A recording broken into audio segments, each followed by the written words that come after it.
परमात्मा पाप कर्म दंड को भी काट सकता है। अभी तक जिस भी संत व महापुरुष से मिले उन्होंने यही बताया कि पाप कर्म फल भोगने से ही समाप्त होगा। वह प्रभु कौन है? वो जो पाप को काट देता है, काल के बंधन से छुड़वा देता है। उसका वास्तविक नाम क्या है?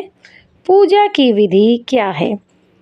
ये सभी प्रश्नवाचक चिन्ह पूर्ण रूप से हटाने के लिए अवश्य सुने जगत गुरु तत्वदर्शी संत रामपाल जी महाराज के अमृत वचन, सभी पवित्र शास्त्रों के आधार पर। सत साहिब। जो परमात्मा बोले, योगनी हमरे क्यों भटकी, योगनी हमरे क्यों भटकी, हम तो भगली गर योगी, हम तो भगली गर योगी, हमने माया के भोगी, हम ना माया के भोगी, तो मैं झगड़ा है भारी, तो मैं झगड़ा है भारी, मारे बड़ छत्रधारी, मारे बड़ छत्रधारी। माया कहती है सेवा कर सो मैंने की, सेवा कर सो मैंने की।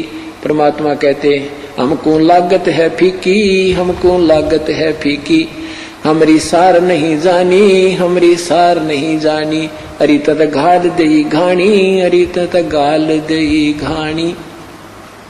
परमात्मा कहते तू जाए भी यहाँ से, चलती फिरती क्यों नाही, तू चलती फिरती क्यों नाही, हम रहते अवगत पद्माही, हम रहते अवगत पद्माही, अरे तू तो गैली है गोली, अरे तू गैली है गोली, दाग लगावेगी चोली, हमरे दाग लगावेगी चोली, मेरा अंजन है नूरी। काल क्या कहती है माया? मेरा अंजन है नूरी, मेरा अंजन है नूरी, अंदर मैं के कस्तूरी, अंदर मैं के कस्तूरी। परमात्मा कहते हैं किसी राजा राणा पे जाओ, किसी राजा पे जाओ, हमरे मन नहीं भावो, हमरे मन नहीं भावो, मैं तो अर्धंगी दासी, मैं तो अर्धंगी दासी। परमात्मा कहते हैं हम तो अनहदपुरवासी, हम तो अनहदपुरवासी, हम यहाँ के लोग के नहीं है, हम सतलोक के रहने वाले हैं। हमरा अनहद में डेरा, हमरा अनहद में डेरा, अंत ना पावेगी मेरा, अंत ना पावेगी मेरा, हम तो आज जुगानी जी, हम तो आज जुगानी जी, अरे तुझे माता कहूँ अकधी, अरे तुझे माता कहूँ अकधी। अब परमात्मा संकेत देते हैं कि नादान तुझे माँ कहूँ कि बहन कहूँ, क्योंकि अपने आप को छुपा के कि यहाँ का प्राणी सिद्ध करते हुए, साधक सिद्ध करते हुए कहते हैं कि तू उसी लोक से आई है, अब हम भी उसी लोक से आए हैं, अब तुझे माता कहूँ या मैं बहन कहूँ, तेरा कौन सा नाता वर्तूत रहता है। अब सब पुण्यात्माओं ये काल का बहुत बड़ा बखेड़ा है। अब परमात्मा उसको समझाना चाहते हैं, पर यहाँ आने के बाद जीव का बुद्धि भ्रष्ट हो चुकी है। अब क्या कहती है? अरे अब मैं देऊंगी गारी, अब मैं देऊंगी गारी। परमात्मा कहते हम तो योगी ब्रह्मचारी, हम तो योगी ब्रह्मचारी, यानी हम सब चीज सहन करने वाले हैं, गाली देगी उसने भी स्वीकार कर लेंगे। कहती आसन बंधोगी जिंदा, आसन बांधूंगी जिंदा, गल में डारूंगी फंदा, गल में डारूंगी फंदा। परमात्मा कहते आसन मुक्तारी माई, आसन मुक्तारी माई, तीन लोक ना अंघाई, तीनों लोक ना अंघाई, हमरे द्वारे क्यों रोवो, हमरे द्वारे क्यों रोवो, किसी राजा राणे को जोवो, किसी राजा राणे को जो, हमरे भांग नहीं भूनी, हमरे भांग नहीं भूनी, माया शीस कूट रोनी, माया शीस कूट रोनी, तू तो जोगनी है खंडी, तू तो जोगनी है खंडी, मोरा फेर चली लंडी, मोरा फेर चली लंडी। अब परमात्मा ये कहते हैं कि तूने पहले तो वहां नाश करा, सबसे पहले हाथ खड़ा करा, और गेला हमने लपेट लाई, तेरी देखम देखा हम खड़े हुए। कहने का भाव यहाँ परमात्मा अपने आप को सिद्ध करता है कि तू जितनी शानी बन गई है और काल के अधीन हो चुकी है, तुम्हारी बुद्धि खराब हो चुकी है। अब हम वो संत नहीं है ना हम भांग पीते कि भांग के पी के गलती कर दें, हम तेरे काबू में आने के नहीं है। तो कहते हैं फिर मोरा फेर चली लंडी, फिर चलेगी वापस, गुरु पे कोई नहीं चली इसकी। तो ऐसे परमात्मा की शरण माने से हमारे सारे संकट और पूर्ण परमात्मा की महिमा से हम परिचित होंगे और संकट निवारण होंगे। पूर्ण संत की तलाश कर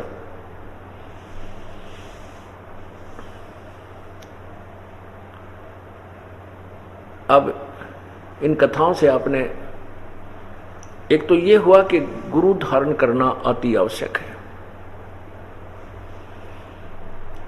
गुरु के बिना बात नहीं बनेगी, और गुरु भी नकली ना हो, पूर्ण गुरु। पूरे गुरु की सेवा कीजिए।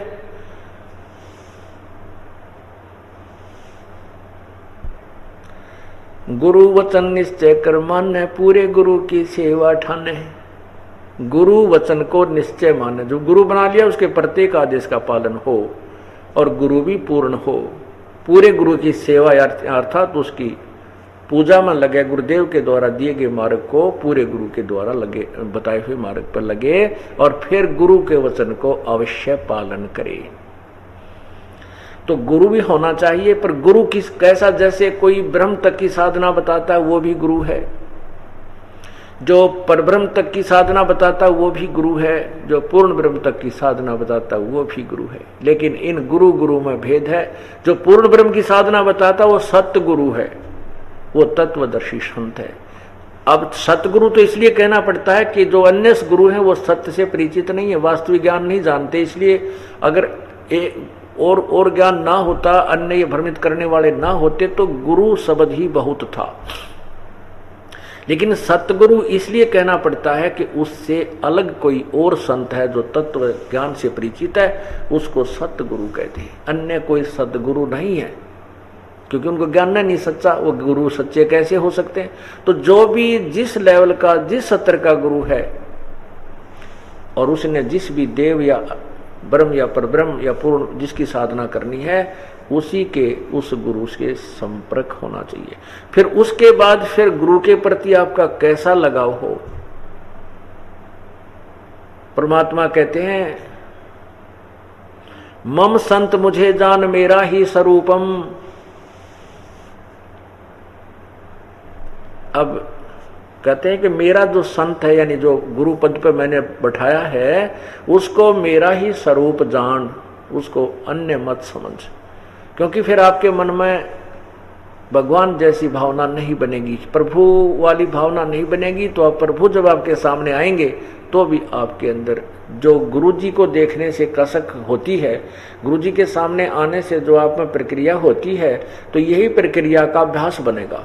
और जब आप वास्तव में परमात्मा के पास जाओगे तो वो प्रक्रिया आपकी वहाँ काम आएगी, जो रिहर्सल आपने यहाँ कर रखी है। अगर ये रिहर्सल आपकी ठीक नहीं होगी, वहाँ पर भी भगवान के सामने भी ऐसे पेश आओगे गलत ढंग से, तो वहाँ से आपकी भक्ति रिजेक्ट कर दी जाएगी, कैंसिल कर दी जाएगी। इसलिए आपको यहाँ ये ज्ञान हर तरीके का, हर तरह का सब फाउल पॉइंट भी बताए जाते हैं, और आगे चलने की विधि भी बताई जाती है, भक्ति करने का तो तरीका भी आपको समझाया और सुनाया जाता है।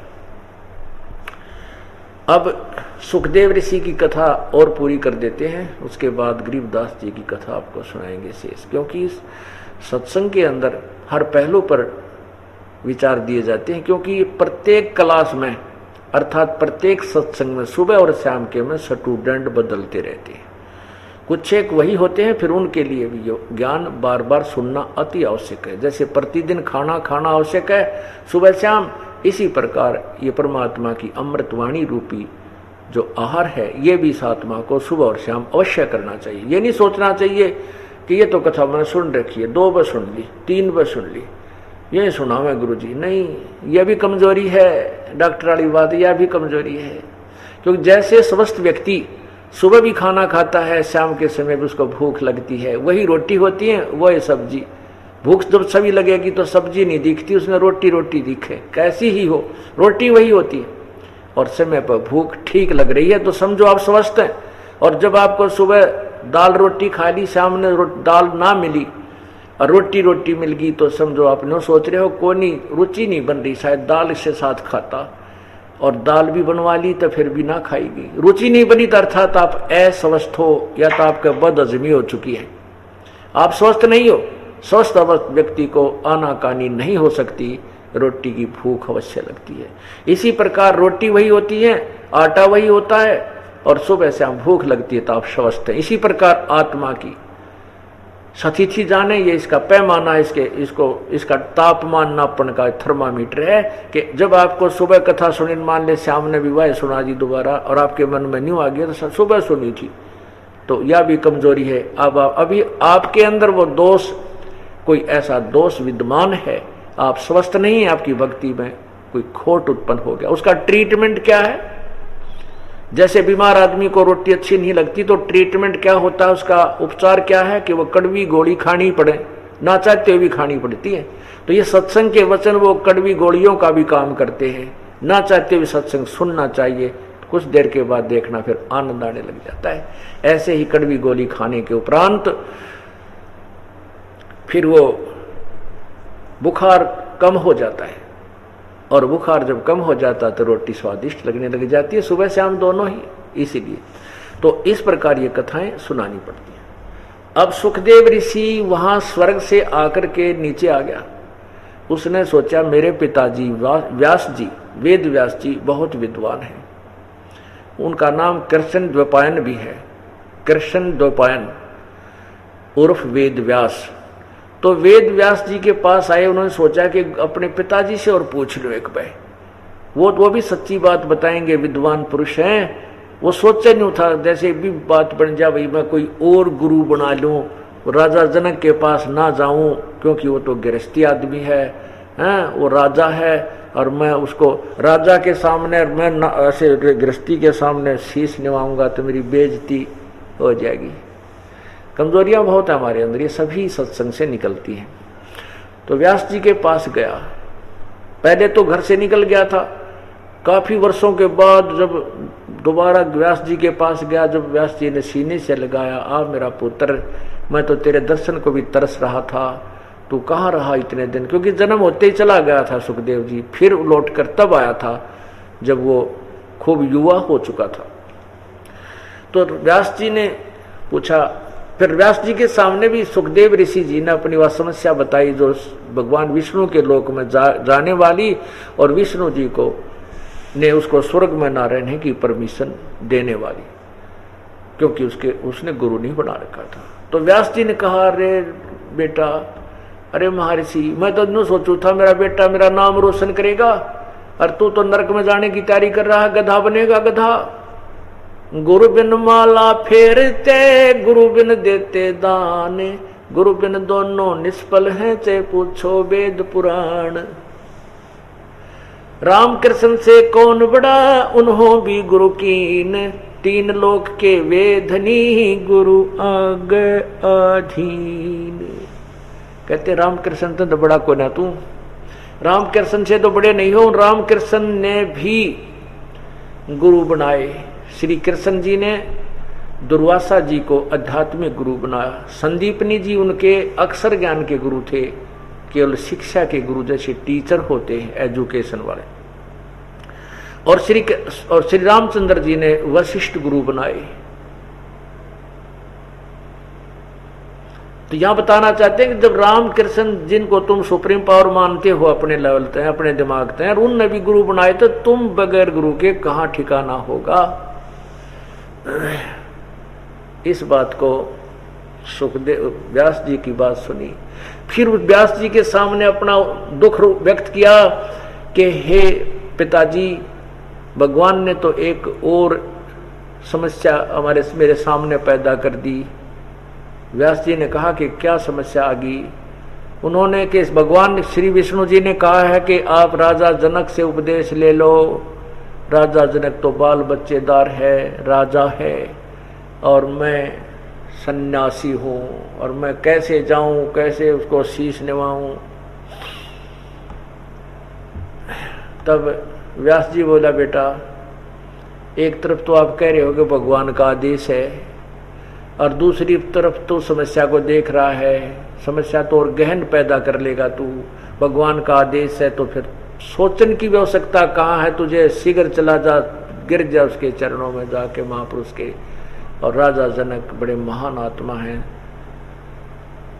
अब सुखदेव को कोई शेष विकल्प नहीं बचा तो चल पड़ा राजा जनक के मिथिलापुरी में। राजा जनक को जब पता चला कि एक सुखदेव नाम के महर्षि आपका दर्शन करना चाहते हैं, आपके द्वार पर आए हैं, राजा ने अच्छा एक पलंग पर आसन लगवाया, स्वच्छ साफ सुथरे धोए हुए कपड़े बिछवाए और ऋषि को बुलाया कि आओ ऋषि जी बैठो, सिंहासन पर विराजमान हो, और स्वयं के लिए नीचे दरी बिछवा ली। आप वहां बैठने लगे। उस ऋषि का, सन्यासी का आदर करते हुए। उनको तो ऊपर आसन पर बैठा रहे हैं, स्वयं नीचे बैठना चाहते हैं। तो ऋषि सुखदेव नीचे ही बैठ गया राजा जनक के पास में और कहने लगे, नहीं प्रभु, आप आसन पर विराजमान होजिए और मैं यहां बैठूंगा, मैं आपको गुरु धारण करने आया हूं। अब राजा जनक कहते हैं, ऋषि जी मेरे से कोई गलती बन गई क्या, मेरा जो है क्यों उपहास करते हो मेरा? कहने लगे, नहीं, मैं सचमुच आपसे उपदेश लेने आया हूं। अब राजा जनक तो समझ गए थे भाई, जैसे कोई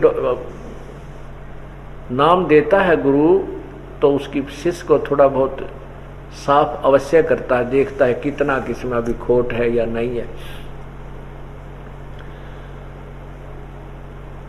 राजा जनक ने कहा, ठीक है, आप विश्राम कीजिए, शाम का समय था।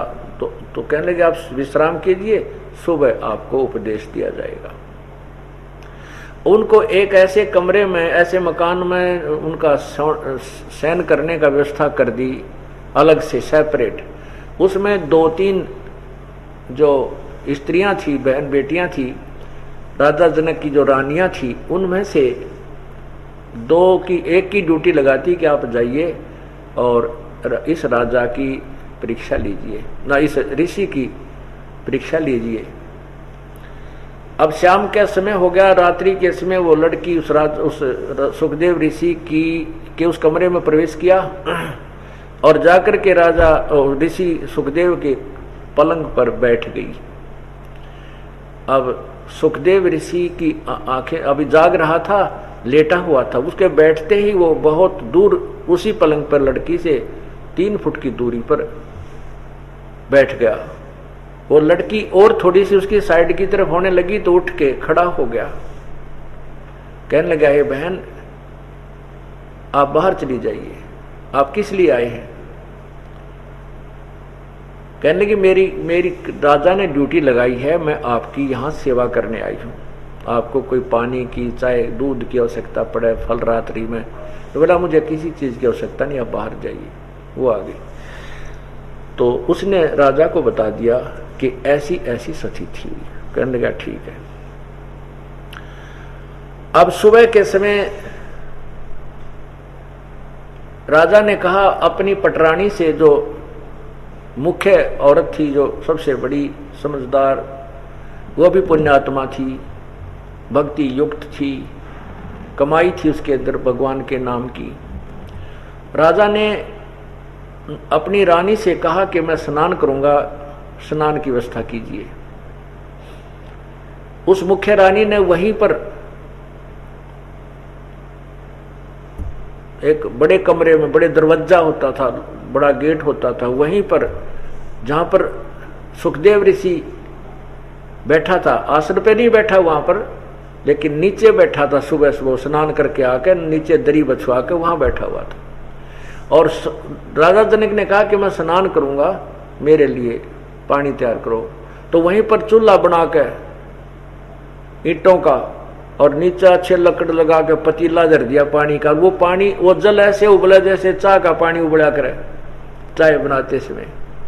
और उस रानी ने वही नौकरों से उसके उबलते हुए पानी के चूल्हे के साथ में पाटड़ा डलवा लिया, एक फट्टा सा नहाने का, लकड़ी का। राजा जनक उस तख्त पर बैठकर स्नान करने के लिए कपड़े उतार कर धोती बांध कर बैठ गया। और जो मुख्य रानी थी वो उस उबलते हुए जल में थे, लोटा भरे पानी का राजा के सिर के ऊपर गिरा, हाथ तो मसले नो ऐसे स्नान करा रही, उबलते पानी थे। और वो रानी राजा पे पानी गिरे पानी डाले उसके सिर पे और सुखदेव यूं करे, अग जल गया यो। नहा गर्म पानी गिर रहा है राजा जनक पर और सुखदेव इकट्ठा हो रहा है, अक्यूब जलेगा, लेकिन कुछ नहीं हो रहा। लड़की वो ना उस रानी का हाथ जल रहा है, ना राजा के ऊपर कोई पानी का, गर्म पानी का प्रभाव है। और वो तो राजा जनक ने कहा, उसके मन की बात जान के कि सुखदेव के अंदर क्या दोष भरा है। कहने लगा, ये सुखदेव ऋषि व्यास के बेटे, आजा आगे उठ के, तो किसा महापुरुष है, बेरा पटेगा, तू कैसा ब्रह्मचारी है, कैसा ऋषि है। मेरे स्नान करने के बाद जो जल ये गटर के अंदर जा रहा है नाली में, तो इसमें उंगली दे दे बेटा, मैं जान जाऊंगा तो किसा ब्रह्मचारी और कैसा साधक है। न बोला, ना मैं ना दो इसमें उंगली, मेरी तो सारी उंगलियां कट जाएगी, इतना गर्म है। उठा नहीं वहां से, न बोला नहीं नहीं नहीं नहीं, ये तो बहुत गर्म है। तब राजा विहंस देई जब तारी, राजा हंसा जोरते और ऐसे ताड़ी बजाई, और मुझे स्नान करावे नारी। जिस औरत को तू शकल भी ना देखना चाहता था, अपने आप को एक महापुरुष मानना फिर था, आज ये रानी, ये स्त्री भक्ति से इतनी युक्त हो गई है कि साधना करने से इसके ऊपर भी ये गर्म वस्तु अफेक्ट नहीं करी, प्रभाव नहीं करी। ऐसा योग कमाया पूता, क्या हुआ जो इंद्री धूता। इंद्री क्रम लगाओ किसके, जैसे जीव्या लेप नहीं मधुरस के। ने बोला, बेटा तने के भक्ति करी, क्या योग किया। अब तू इस चीज से भी डर रहा है कि शाम के समय तेरे पास स्त्री भेजी मैंने, और तू उसको स्त्री मान रहा है। तेरे अंदर विवेक नहीं है, तेरे अंदर आत्मज्ञान नहीं है। तत्व ज्ञान तो बहुत दूर की बात है, तुझे आत्मज्ञान भी नहीं है। आत्मज्ञान सबसे प्रथम कड़ी का होता है। आत्मज्ञान कि ये आत्मा कौन है, हम कहां से आए, ये प्राइमरी क्लास का ज्ञान। तुझे ये भी नहीं, ये स्त्री क्या है, पुरुष क्या है, ये शरीर क्या है, अंदर आत्मा क्या चीज है, तू ये भी नहीं जानता। और बड़ा फेड़ा महर्षि और सन्यासी।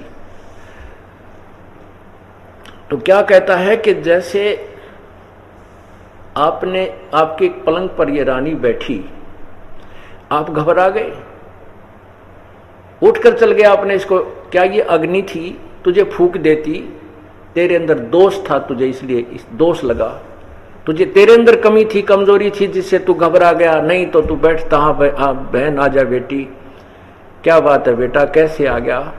बिल्कुल भी तेरे अंदर कोई हलचल नहीं होनी चाहिए थी। अगर तू आत्मज्ञानी भी होता, तू आत्मज्ञानी भी हो जा। आत्मज्ञानी को क्या होता है कि जैसे सांग होया करते पहले गांवों में, जैसे आजकल ते फिल्म चल पड़ी, पहले सांग होया करते, स्वांग, जिसको शुद्ध हिंदी में स्वांग बोलते हैं। तो उसमें क्या होता था कि वो एक कथा सुनाया करते थे, एक मंडली होती थी, नाटक मंडली, उसको स्वांगी कहा करते थे। तो वो क्या करते थे, लड़का ही लड़की का रोल करता था, एक राजा बनता था, एक रानी बनती थी। तो उनको सांग जब हो रहा था तो उसमें राजा फिर नाचने गाने की व्यवस्था करते हैं, तो लड़के ही लड़कियों का सुंदर रूप बना करके, अंग आर्टिफिशियल अंग लगा करके वो स्त्री बन करके डांस करते थे, भूमिका करते थे, अभिनय करते थे।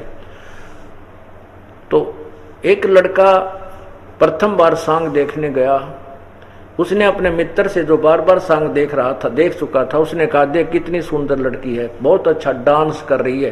तो उस लड़के ने कहा कि नहीं, ये लड़की नहीं है, लड़का है। ने बोला, नहीं तूने नहीं, तुझे नहीं मालूम। उसने उसके भ्रम को निवारण करने के लिए उनके वो नाटक पूरा होने के उपरांत जहां वो ठहरे हुए थे उस गांव में, नगर में, उनके साथ साथ लेकर गया। उन बच्चों ने जाते ही वो आर्टिफिशियल जितने भी अंग लगा रखे थे लड़कियों वाले उतार उतार के खुट्टी पर टांग दिए और कच्चे कच्चे में खड़े हो गए। तब वो कहने लगा, रहा सचमुच ये तो लड़के थे, लड़की को ना। तो अगले दूसरे दिन जब वो नाटक देखने गया और वो लड़के नाच रहे थे लड़कियों का वेश बनाकर, स्वांग करके, उनको लड़की नजर नहीं आ रही थी, वो लड़के ही नजर आ रहे थे। ऐसे ये आत्म तत्व का ज्ञान हो जाने के उपरांत स्त्री और पुरुष के ऊपर ये कवर दूसरा दिखाई देगा, अंदर आत्मा एक ही नजर आएगी। और तत्वदर्शी संत के अंदर, आत्मज्ञानी के अंदर भी वो गंदी भावना नहीं रह सकती। तो क्या बताते हैं कि राजा विहंस देई जब तारी और मुझे स्नान करावे नारी, ऐसा योग कमाया। वो कहता है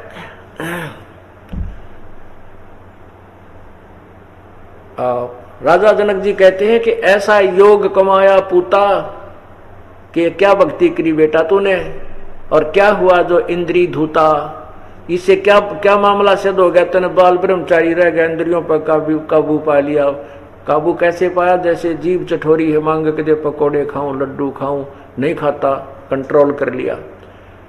कहते हैं वो तो बात अलग चीज है, अच्छी बात है कर दिया तो, लेकिन इससे बात क्या बनी?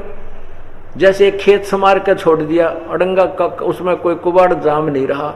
अरे एक खेत पड़ा है बगैर ठीक किया, बिना बाया हुआ, बगैर संवारा हुआ, झाड़ बोझड़े न्यू के न्यू खड़े हैं।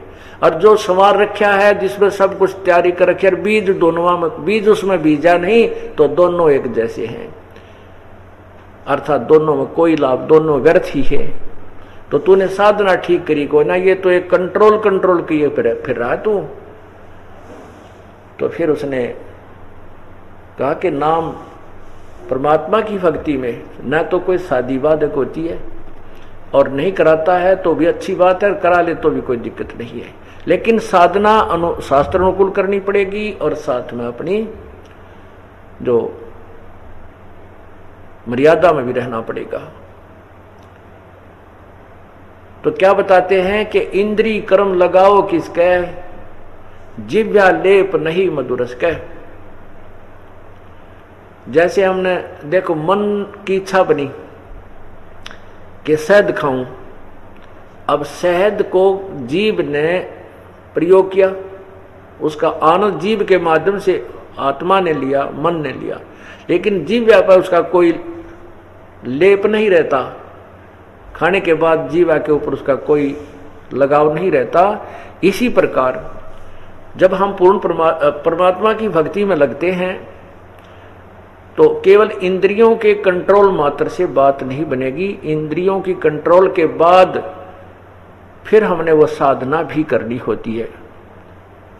जैसे कंट्रोल कितना होता, संयम, व्यभिचार नहीं करे, विवाह किया है संतान उत्पत्ति करे, व्यभिचार नहीं करे, फिर किसी का चोरी चप्पा नहीं करे, इस तरह की जो बकवादे हैं इन पे कंट्रोल करे। मन चाहता सिनेमा देखूं, टीवी देख लूं, अच्छे गाने सुनो, इनको तो रोकना स्वाभाविक है, आवश्यक है, अवश्य है, और भक्ति मार्ग का नियम है। इसके साथ साथ भक्ति वाला बीज भी बीजना पड़ेगा, और बीज भी सही हो। आम की जगह पर किक्कर बोली बबूल, और उसकी सेवा भी कर रहे हैं, उसकी सिंचाई भी कर रहे हैं, अब सोचें बाग बनेगा आम लगेंगे, नहीं, वो तो सूल लगेंगी। गलत साधना करने से भक्ति भी कर रहे हो, गलत नाम लेकर के, गलत शास्त्र विधि को त्याग कर मनमानी पूजाएं जो कर रहे हैं, वो साधना भी खूब कर रहे हो और मेहनत भी खूब है, पैसा भी लगा रहे हो, लेकिन अंत में वो शास्त्र विधि रहित होने के कारण हानिकारक होगी, लाभ नहीं देगा। जैसे आम के स्थान पर बबूल बीज लिया, हमने करनी थी पूर्ण परमात्मा की साधना, कर ली दूसरे देवताओं की, ये तो बबूल बीज लिए। जैसे गीता जी के अध्याय नंबर 7 के 12 से लेकर 23 तक जो निर्णय ज्ञान दिया है गीता ज्ञानदाता, स्वयं भी कहता है मेरी भक्ति भी अनुत्तम है और इन दूसरे देवताओं की भक्ति भी कति घटिया से घटिया है। वो एक ही परमात्मा पूजा के योग्य है, उसकी साधना करनी चाहिए। उसके लिए किसी तत्वदर्शी संत की तलाश कीजिए, उसके बताए अनुसार साधना करके अपना मोक्ष प्राप्त कीजिए। तब सुखदेव ऋषि जी ने राजा जनक से उपदेश लिया और अपना, अब राजा जनक तो विष्णु जी का उपासक था और विष्णु जी की साधना करके सुखदेव स्वर्ग लोक विष्णु लोक में चला गया। इतना लाभ हुआ, जैसे किसी का तहसीलदार मेल है, तहसीलदार लेवल का लाभ दिवा देगा, तो ऐसा हुआ। राजा जनक पहले राजा अम्बरीश थे, वही आत्मा जो राजा जनक वाली है, वो राजा जनक पहले सतयुग में राजा अम्बरीश थे, और वही राजा जनक हुए जो सीता जी के पिताजी कहलाए। मिथिला नरेश। और वही राजा जनक फिर गुरु नानक देव जी की आत्मा, वही गुरु नानक देव जी पंजाब में तलवंडी के अंदर उत्पन्न हुए। और फिर उनको जब वो वही आत्मा गुरु नानक देव जी के रूप में आई, उस समय पूर्ण परमात्मा उनको सचखंड लेकर गए, तत्व ज्ञान से परिचित कराया। फिर उस पुण्यात्मा ने ये सच्चा भक्ति मार्ग अपनाया और जन जन को समझाया। अब ये क्या करता है, काल कैसे ठगता है इस जीव को। राजा जनक विष्णु तक की भक्ति की, विष्णु लेवल की, राजा अम्बरीश रूप में भी की। राजा जनक हुए, उसी पुण्य के आधार पर फिर वो कुछ देर स्वर्ग में रह गए, फिर दोबारा मनुष्य शरीर हुआ, वह बैटरी फिर पूंजी शेष थी, उसके अनुसार राजा जनक बने। जब राजा जनक बने तो वो राजा जनक का समय पूरा करके, राजा जनक वाले जीवन का पूरा करके, भक्ति करके, जब वहां से वो चला विमान में बैठकर विष्णु के लोक को, अब काल का जाल बड़ा भयंकर है पुण्यात्मा, यो ऐसे ठगता है अपने को जब तक हमें तत्व ज्ञान नहीं होता। तो ये क्या, जब जा रहा था विमान, तो इसका विमान काल ने, ब्रह्म ने ऐसे स्थान से गुजार दिया जहां पर नरक में हाहाकार, एक अलग नरक बना हुआ था, उस नरक में हाहाकार मच रहा था। उसमें 12 करोड़ आत्माएं बिलख रही थी, कर्म भोग रही थी, हाहाकार मचा रही थी। राजा जनक, क्योंकि साधु में दया होती है, भक्त में दया होती है, राजा जनक ने उन पायलट से कहा कि विमान रोको मेरा। उन्होंने विमान रोक दिया कि ये किसके रोने की आवाज है, इसका पता लगाओ। साथ में जो पार्षद थे, उसको लेने आए थे नौकर भगवान के, वो कहने लगे कि राजा यहाँ पर एक नरक है, इसमें अपने किए हुए कर्म का भोग प्राणी भोग रहे हैं, आप चलो, आपको आपका सफर आगे का है। राजा जनक ने कहा कि नहीं, इन सभी को नरक से बाहर निकाल दो। वो कहने लगे कि आप अब राजा नहीं हो, आपका हुक्म यहां नहीं चलेगा, यहां तो धर्मराज का हुक्म चलेगा। उनके आज्ञा से सब कुछ होता है। कहते धर्मराज से मुझे मिलाओ, धर्मराज को बुलाओ, मैं नहीं जाऊंगा, मैं यहीं रहूंगा जब तक इनको नहीं निकाल दोगे। तब धर्मराज के पास पुकार गई, धर्मराज न्यायाधीश वहीं आकर प्रकट हो गए। वहां आ गए, कहने लगे राजन क्या बात है। राजा जनक ने कहा कि इन सब 12 करोड़ जितने भी इसमें जीव हैं सबको निकाल दो।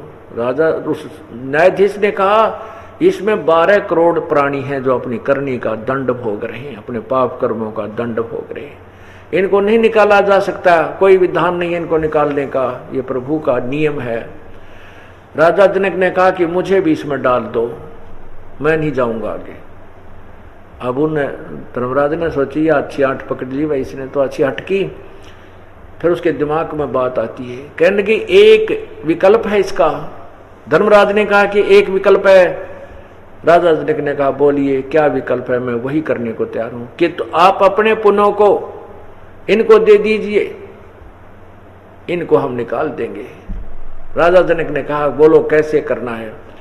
कहा कि आप अपने पुण्य संकल्प कर दीजिए इन सब प्राणियों के नाम पे। तो राजा जनक ने अपने आधे पुण्य संकल्प कर दिए। देख काल का जाल, बंदी छोड़े। अब ये तत्व ज्ञान है जो आपको हर तरह से सचेत करेगा हम कहां कहां धोखा खाते रहे। आधे पुण्य आधी भक्ति उन 12 करोड़ पुण्य दे दी। 12 करोड़ जो नरक में भोग रहे थे वो नरक खाली करा दिया। अब क्या हुआ कि वो विमान में बैठकर सभी 12 करोड़ आत्माएं कहां पहुंच गई, कौमन स्वर्ग में चली गई। राजा जनक विष्णु लोक में चला गया। अब जब तक राजा जनक के द्वारा डोनेटेड वो पुण्य रहेंगे, दान किए हुए पुण्य उन प्राणियों के साथ रहेंगे, वो 12 करोड़ के साथ। मान ले उनके आधार पर उनको किसी को 10 वर्ष का समय स्वर्ग का बन गया, क्योंकि जितने दिन की पुण्य उनकी जेब में है उसके आधार पर वो स्वर्ग में रहेंगे। जब वो पुण्य समाप्त हो जाएंगे, पुण्य उन्हीं नरकों में डाले जाएंगे और उनको वो पाप भी भोगने पड़ेंगे जो उनके बैलेंस रखे थे, वो खत्म नहीं हुए। ये विधि उनको खत्म करने की नहीं है, ये तो पूर्ण परमात्मा की भक्ति से और सच्चे नाम और सार नाम की शक्ति से ये पाप नष्ट होंगे, अन्यथा कोई विकल्प नहीं है, कोई तरीका नहीं। उससे ऐसे होते हैं जब ही जैसे जब ही नाम हृदय धरो भयो पाप को नाश, जब ही सतनाम हृदय धरो भयो पाप को नाश, और जैसे अग्नि चिंगारी अग्नि की पड़ी पुराने घास। अब राजा जनक स्वर्ग की पीड़ में जो उसकी शेष पूंजी बची थी, शेष पुण्य बचे थे, स्वर्ग में रहे। उन पुण्यों को खत्म होने के बाद फिर श्री नानक जी बने। राजा जनक रूप में कितने हाथी घोड़े, कितने ठाठ बाट पालकियां, कितना सेना थी। अब वो पुण्य खत्म होने के बाद फिर एक सिंपल मैन कालूराम मेहता के घर पे वो पुण्यात्मा का जन्म हुआ। वहां से नए सिरे से बिजनेस व्यापार शुरू किया। उसी समय एक नौकरी करने लगे। जब तो पहले दुनिया ना जाने कितने नौकर थे उस पुण्यात्मा के, जब वो राजा थे, और स्वयं एक नवाब के मोदी खाने की नौकरी श्री नानक जी कर रहे हैं। ऐसे ये विधान बता रहे हैं इस काल के जाल का पूर्ण परमात्मा की कृपा से परमात्मा ने बताया आकर के। तो फिर उस पुण्यात्मा को परमात्मा आकर मिले कि ये पूर्ण संघर्षशील आत्मा है, कई युगों से भटक रही है, परमात्मा की चाह है, इसको दिशा ठीक नहीं मिली। वो दयालु खुद आते हैं और बेई नदी पर जो स्नान करने गुरु नानक देव जी गए हुए थे, वहां से दरिया में डुबोने का बहाना करके और उनको सतलोक लेकर गए, सचखंड लेकर गए। फिर आकर के उनको वो सच्चा नाम सतनाम दिया, जैसा जो शाम को आपको दिखाया था।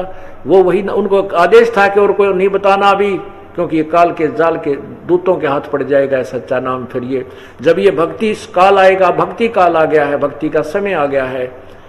इस भक्ति समय के लिए गुप्त रखा हुआ था, नहीं बताना किसी को।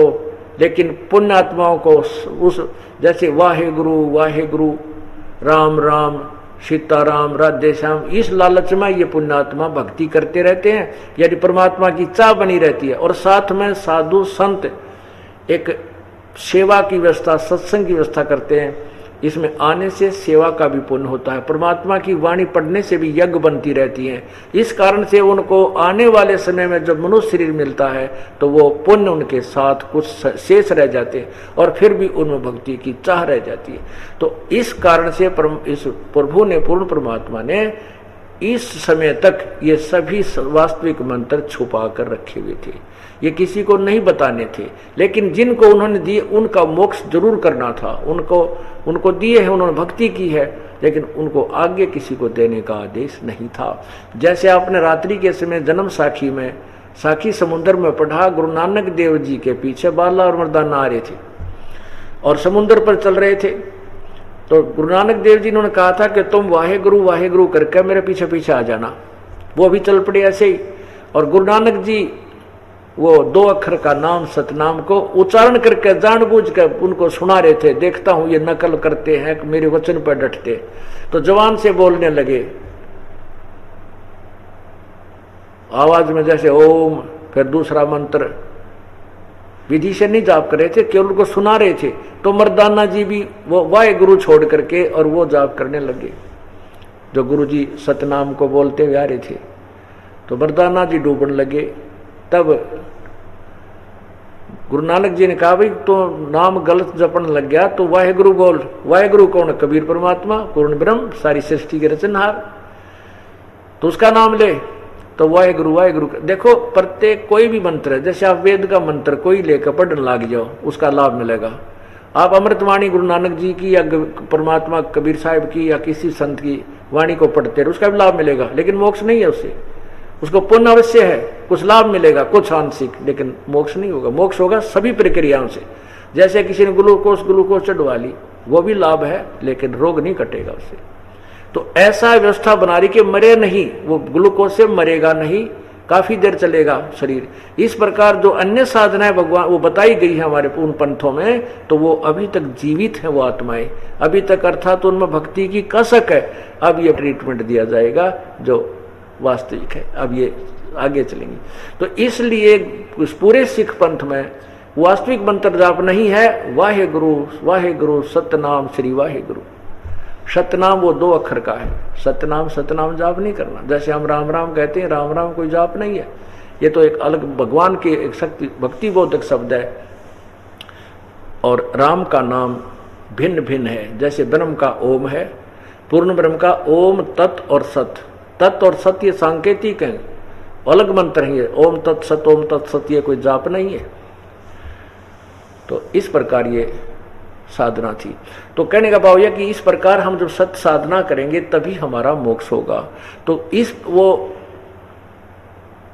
अब इसी प्रकार आप पूर्व जन्मों में बहुत बहुत भक्ति करते हुए आ रहे हो, तभी ये शरण मिली है आपको, नहीं तो ये मार्ग जल्दी से नहीं मिल सकता। आप बहुत पुण्यात्मा है, क्योंकि आपके शुभ कर्मों की आप स्वयं नहीं जान सकते। ये दास के पास वो पैमाना है नापन का। क्या बता रखा है? लख बर सूराजू जही लख बर सावत दे, लख बर यति जहान में तब सतगुरु शरणा ले। ऐसी पुण्यात्मा लाख लाख बार रही हो। लख बर सूरा जो जही लख बर सावत दे। कहते हैं जैसे एक सूरवीर क्या होता है, सूरवीर जो सूरमा उसको कहते हैं जो अन्याय सहन नहीं करता और किसी और कोई पाप उपद्रव नहीं करता, किसी बहन बेटी को बेसिक बलवान है लेकिन दुष्कर्म मिसयूज ऑफ पावर नहीं करता, वो सूरवीर होता है। और वो सामने लड़कर मर जाता है न्याय के विरुद्ध, उल्टा कदम नहीं रखता, इतनी पुण्यात्मा होती है। कहते ऐसा ऐसा तू लाखों बार रहा हो। लखबर सूरा जोज ही लखबर सावत दे। सावत दे कैसे होती है कि किसी के हाथ घुटनों से आगे नीचे तक आ जाते हैं, किसी का एक बड़ा होता है, किसी के दोनों भी हो जाते हैं।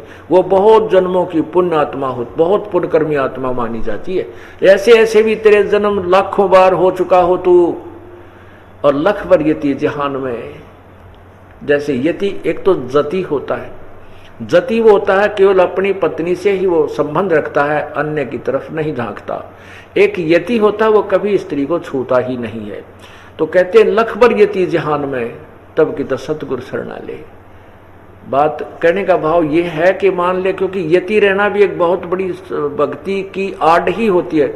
बगैर भक्त ज्यादा भक्ति ना होगी वो यति नहीं रह सकता, कभी ना कभी दिल्ली और छोड़ दे जाया करे। वो ऐसा भी तू रह चुका, पुण्य इतने थे, कभी तू अपने दिल को डांट चुका, नहीं तो रुका नहीं करता, वो भी खत्म हुआ क्योंकि आप यति भी रहे और भक्ति सही ढंग की नहीं, तो फिर पशु बन गया, फिर उसी उन्हीं क्रियाओं में फिर शुरू हो गया। फिर क्या कहते हैं, गोरख से ज्ञानी घने ये सुख दे जति जिहान, सीता सी बहु भारिया पर संत दूर अस्थान। गोरख से ज्ञानी घने, परमात्मा गोरखनाथ जी को मिले थे, कबीर परमेश्वर पूर्ण ब्रह्म, उनको भी ये तत्व ज्ञान से परिचित किया था। फिर वो औरों को समझाने में बड़े प्रसिद्ध हो गए कि बड़ा विद्वान है, बड़ा विद्वान है, लेकिन तत्व ज्ञान सार नाम नहीं था उनके पास, ज्ञानी बन गया वो। फिर भी कहते हैं गोरख से ज्ञानी गणे, मेरे ज्ञान न समझ के करा कितने ज्ञानी पाक जाएंगे। गोरख से ज्ञानी गणे सुखदेव जति जिहान। अब सुखदेव को जति बोला गया है, यति नहीं। अब सुखदेव जति जिहान, सुखदेव ने फिर बाद में शादी करवा ली थी। उसके बाद क्योंकि मर्यादा में रहा, एक पत्नी व्रत पर डटा रहा, तो जति कह रहा। कहते सीता सी बहु भारिया, सीता जी को बहुत ही ज्यादा सती माना जाता है। अपने पति रामचंद्र के अतिरिक्त उसका रावण के प्रति स्वप्न में भाव नहीं बन पाया। कहते ऐसी भी बहुत पत्नियां मिल जाएंगी, इनकी भी कमी नहीं है बहन बेटियों की। सुखदेव से गोरख से ज्ञानी गणे सुखदेव जति जिहान, क्या कितने के सुखदेव जैसे जति भी। और सीता जैसी बहु भारिया, सीता जैसी पत्नियां भी बहुत मिल जाएंगी, लेकिन संत दूर स्थान। कोई पूर्ण संत बहुत दूर, संत के घर बहुत दूर हैं। जैसे शाम को आपने बताया था कि कोटो मध्य कोई नहीं रजू मकरा, अरबों में कोई ग्रक सुनो रे छुमकरा। तो इस प्रकार हमने अपनी इस भक्ति को प्रफुल्लित करना है, आगे बढ़ाना है। तो आप कितने पुण्यकर्मी हो? कहते हैं लखबर सूरा जोज भी लखबर सावत दे, और लखबर यति जहान में जब कोई सतगुरु शरणा ले। आप ना जाने कितने कितने जन्मों में, कौन कौन से युगों में कितनी अच्छी आत्मा रहे हो, साधनाएं भी की हैं, आपने मर्यादाएं भी रखी हैं, आपने इंद्रियों पर काबू भी कर लिया, लेकिन उन्हीं पुण्यात्माओं को ये संघर्ष करते हुए आ रहे हो और कभी कबीर परमात्मा के साथ जब आए थे प्रभु, आज से 550-600 वर्ष पूर्व, उस समय 64 लाख शिष्य उस परमात्मा के हुए थे। और वही आत्माएं आज फिर आप, वही आत्माएं पहले वही आएंगी जो 64 लाख थे, पार नहीं हुए, एक छोटी सी परीक्षा के अंदर फेल हो गए थे, तो वो, लेकिन वो गुरुद्रोही नहीं हुए थे, आप उन्हीं में से हो। तो आप इतनी पुण्यात्मा हो जो आपको ये मार्ग मिल रहा है। कारण कोई भी बनता है, कोई मित्र मिल जाता है, कोई सहेली मिल जाती है, आजा वे बहन, आजा भाई, आजा आपको ज्ञान सुन लो, ये कैसेट सुन लो, ये किताब पढ़ के देखो। तो जो पुण्यात्मा इनको सुन लेती है वो तुरंत आ जाती है। वो कौन होती है? हमरी बोली बोल है सो देसी म्हारा, हमरी बोली बोल है जो देसी म्हारा। कैसे? जैसे आपको पिछले सत्संग में भी सुना था, प्रत्येक सत्संग में ये उदाहरण देने पड़ते हैं। एक कोयल होती है, कोयल, कोयल अपने अलग घोंसला बना करके अंडे उत्पन्न नहीं करती, क्योंकि वो कौवा खा जाते हैं, कौवे छोड़ते नहीं उनके अंडों को, नष्ट कर देते हैं। वो समझदारी करती है। जो मादा कौवा होती है, उस कौवी के ने, जिस कौवी ने अंडे दे रखे होते हैं, अंडे उत्पन्न करने के बाद घोंसले से वो चुग्गा चुनने जाती, आहार करने जंगल में दूर चली जाती है। पीछे से वो मादा कोयल उस मादा कौवी के घोंसले में अंडे उत्पन्न कर जाती है। जब वो कौवी आती है दोबारा, तो वो देखती है तेरे 2 अंडे थे, 4 हो गए। अब उसको पता नहीं ये 2 तेरे कौन से हैं, नहीं तो नीचे गिर दे या खा ले उनको। इस दृष्टिकोण से वो उन चारों के चारों को परवरिश करती है, उनको परिपक्व करती है। बच्चे एक जैसे शक्ल के होते हैं, अंतर नहीं होता, लेकिन उसमें वो उड़ने लग जाते हैं, दूर जाते हैं, फिर वापस आ जाते हैं, दूर जाते हैं, फिर वापस आ जाते हैं। वो कोयल देखती रहती है। वो कोयल दूर बैठकर एक किसी बाग में या किसी वृक्ष की टहनी पर अपनी आवाज लगाती है, कुहू कुहू कुहू। जो कोयल के बच्चे होते हैं वो एकदम ऐसे देखते हैं चारों तरफ, उनका नजर आते, क्योंकि वो उस बोली को पकड़ रहे हैं। वो कोयल के बच्चे तो उस जहां उनकी माता बोल रही है कुहू कुहू, उसकी तरफ उड़कर चल पड़ते हैं, लेकिन कौवी आड़े का बाम में भी कोई नहीं। उस कौवे के बच्चों को वो असर नहीं कर रही वो कोयल की बोली, और वो कोयल वाले उड़कर अपनी माँ के पास चले जाते हैं। वो कौवी थोड़ी बहुत देर दूर तो भागती है उसके पीछे, मेरे बच्चे गए, बच्चे गए, फिर देखती है ये तो बहुत दूर चले गए, कहीं उन दूसरों को, मेरे बच्चों को कोई हानि ना हो जाए, वो वापस आ जाती है और कोयल अपने बच्चों को लेकर चली जाती है। तो एक घर में 4 सदस्य हैं, 3 ने नाम ले लिया, एक ना लेता, कहा ना लूं ना लूं, ना सुनू, मैं थारी बाणी भी ना सुनू, मने नहीं अच्छी लगती तेरी ये बात। तो वो कौवे का बच्चा है, वो कोयल का बच्चा नहीं है। उसने कभी जन्म में भक्ति स्टार्ट नहीं की है, वो कभी सतगुरु के संग में नहीं रहा है। और जो पहले से प्रभु के जैसे 600 साल पहले आप उनके साथ थे, आप जरा सी वाणी सुनते ही आपकी आकर्षण बढ़ जाता है, भले ही थोड़ा समय लग जाता है, लेकिन आप तुरंत आ जाते हो। तो ऐसे इस प्रकार कोयल और काग के बच्चों में अंतर है, अर्थात जो सतगुरु के संग में नहीं रहे हैं वो अभी कौवे के बच्चे समझो, अर्थात काल के ही अधीन हैं। उनको उन्होंने यही साधनाएं की हैं, सत साधना कभी नहीं स्टार्ट की। परमात्मा ने आपके ऊपर मेहर की है किसी जन्म में, तभी आप सीख रहे हो। पहले तो ये 64 लाख आएंगे जो पहले बिछड़ गए थे हमारे भगवान से, हमारे से, और उसके बाद फिर उन 64 लाख के साथ दूसरे अरबों खरबों आएंगे, क्योंकि उनका कलम चढ़ावाएंगे, जैसे कलमी आम बना दिया करें। अब वो काल की भक्ति जो कर रहे हैं उनके ऊपर भी परमात्मा की आगे पढ़ाई पढ़ाएंगे। जैसे किसी ने 5वीं कक्षा पास कर ली, अब 8वीं तक पढ़ावाएंगे। 8वीं कर ली तो 8वीं के बाद 10वीं तक, फिर BA और MA, अलग अलग टीचर बदलते रहते हैं। अब पता लग जाएगा जो साधना वो कर रहे हैं, तत्व ज्ञान से पता चलेगा। तो जिसने 5वीं पास हो चुकी है तो वो 6ठी में प्रवेश लेना ही चाहिए, बुद्धिमता है, बार बार उसी में रिपीटेशन नहीं करना चाहिए। तो ऐसे ही जो साधनाएं तुम कर रहे थे, ये तो असंख्य जन्मों से करते आ रहे हो। कोटि जन्म तुन भरमत हो गए कुछ ना हाथ लगा रे, कुकर सुकर खरबा बोरे कौआ हंस बगारे। कितनी बार ये साधना आप कर चुके हो। जैसे गीता जी में लिखा है कि अर्जुन तेरे और चौथे अध्याय के 5वें श्लोक में, तेरे और मेरे बहुत जन्म हो चुके हैं, तू नहीं जानता मैं जानता हूँ। गीता जी अध्याय नंबर 2 के श्लोक 12 में कहा कि अर्जुन ऐसा नहीं है कि ये राजा लोग और तू और मैं, ये सैनिक अभी उत्पन्न है, हम पहले भी थे आगे भी होंगे। अर्थात तेरे और मेरे जन्म मृत्यु होती ही रहेगी, इसका कोई विकल्प मेरे पास नहीं है। यदि तूने जन्म मृत्यु से छुटकारा पाना है, पूर्ण मोक्ष चाहिए, तो उसके लिए तू तत्वदर्शी संतों की खोज कर। और चौथे अध्याय के 34वें श्लोक में कहा है। फिर कहा कि उस परमेश्वर की शरण में जा, 18वें अध्याय के 62वें श्लोक में, उसकी कृपा से तू उस परमेश्वर की सर्वभाव से उस परमेश्वर की शरण में जा, उसकी कृपा से तू परम शांति और शाश्वत स्थान अर्थात सतलोक को प्राप्त होगा। और गीता जी अध्याय नंबर 15 के मंत्र 4 में कहा है कि जब तुझे तत्वदर्शी संत मिल जाए, उस तत्व ज्ञान के आधार से, तत्व ज्ञान रूपी शस्त्र से इस उलझे हुए ज्ञान को, गुत्थी को काट कर उस परम पद परमेश्वर की खोज करनी चाहिए। उस परमेश्वर के उस परम पद की खोज करनी चाहिए जहां पर गए हुए साधक फिर लौट कर संसार में नहीं आते, अर्थात उनका जन्म फिर नहीं होता। वो सतलोक है, शाश्वत स्थान है। अब गरीबदास महाराज जी उस तत्व ज्ञान को सुन रहे थे, 10 वर्ष के बालक। तब गरीबदास जी महाराज ने कहा कि हे भगवान, आपका वो सतलोक कैसा है, आपके दास को एक बार दिखाने की कृपा करो।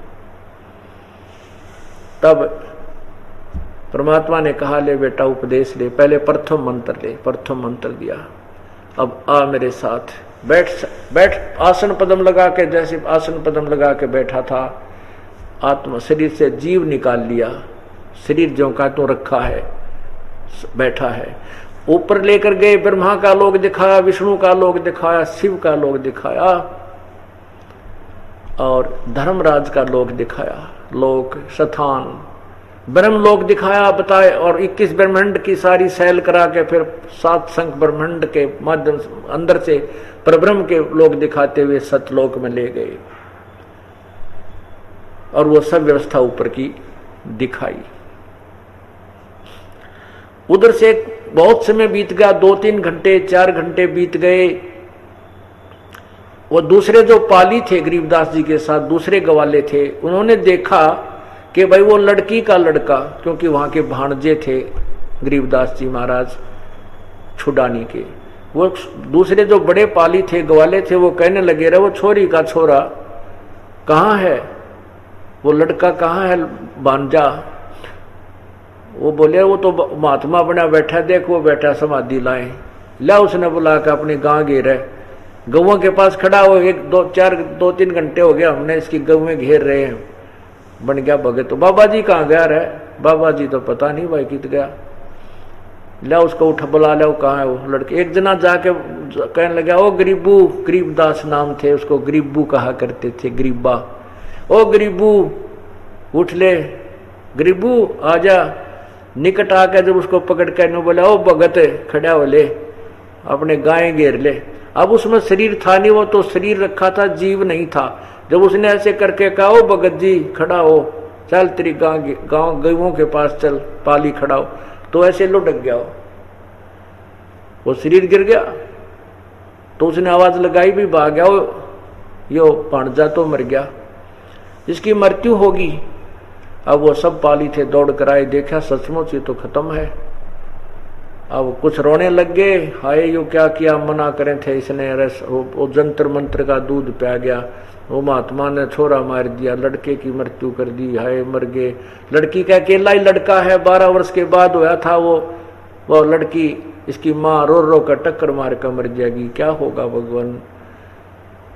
अब वो 2-3 बच्चे पाली गांव में आए, सारी सतिथि बताई कि एक बाबा जी आया था, कंवारी गां का दूध काट के प्या दिया, हम तो नाट के, हमने तो मना कर दिया था, लेकिन इस भांजे ने, बच्चे ने पी लिया, गरीबदू ने, और वो मर गया। नो सुनते ही उसके माता पिता दोनों बेहोश हो गए गरीबदास जी के। इकलौता पुत्र, वो भी 12 वर्ष के बाद शादी के उपरांत हुआ था। उसमें 12 वर्ष हो जाते बहुत दिक्कत होती थी, मानते थे। और इकलौता बेटा, कोई संतान नहीं थी, क्योंकि पहला पिता के संतान नहीं थी, मतलब नाना के, और फिर बेटी का भी ना हुई। इस चिंता में फिर लड़का हुआ, बड़ी खुशी मनाई गई थी। अब वो लड़का मर गया तो दोनों माता पिता बेहोश हो गए। गांव के लोगों को, व्यक्तियों को पता चला, वो दौड़ पड़े, एकदम जाकर देखा वो सचमुच मृत पड़ा है।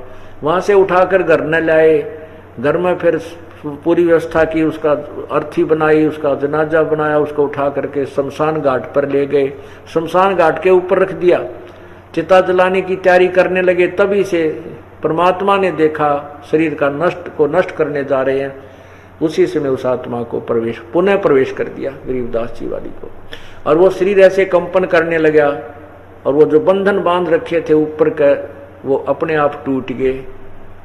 और जब देखा कि सत्य, वो ये वाणी बोलता हुआ वो गरीबदास जी खड़े हुए, लेकिन उस समय वो गरीब यहाँ की लोकल लैंग्वेज नहीं बोल रहा था, उस समय ये वाणी अमृत वाणी बोल रहे थे। सतगुरु पूर्ण ब्रह्म है, सतगुरु आप अलेख, सतगुरु रमता राम है, या मैं मीन न मेघ, अलल पंख अनुराग है, सुन मंडल रहती। माया का संसार है, कदम कदम पर धोखा है, शरण ले लो सतगुरु की, यही सुनहरा मौका है। ऐसे ही आध्यात्मिक वीडियो देखने के लिए हमारे चैनल को सब्सक्राइब करें। बोलो बंदी छोड़ सतगुरु रामपाल जी महाराज की जय। सत साहिब।